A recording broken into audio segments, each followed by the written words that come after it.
தமிழ்நாட்டு மக்களுக்கு வளர்ச்சி அரசியலை விட கவர்ச்சி அரசியலின் மீதான ஈர்ப்பு இன்னமும் இருக்கிறது என்பதை மீண்டும் இந்த தேர்தல் உணர்த்தி இருக்கிறது அப்படிங்கிறது வருத்தத்திற்குரிய உண்மை.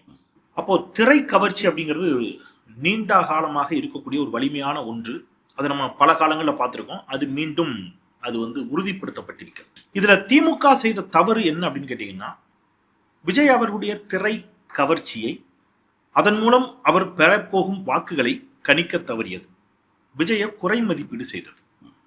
களத்தில் திமுக அஇஅதிமுகவை தான் பிரதான எதிரியாக சித்தரித்தது. இன்னும் ஒருபடி மேல போய் சண்டை அப்படிங்கிறது டெல்லிக்கும் தமிழ்நாட்டிற்குமான சண்டை என்றே அன்றைய முதலமைச்சர் திமுக தலைவர் மாண்புமிகு ஸ்டாலின் அவர்கள் சொன்னார்.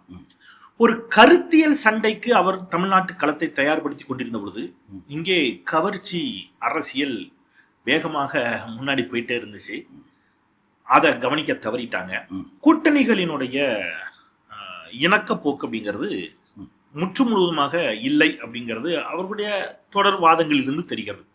இது எல்லாம் சேர்ந்து ஏற்பட்ட ஒரு முடிவு தான் இந்த தேர்தல் முடிவு.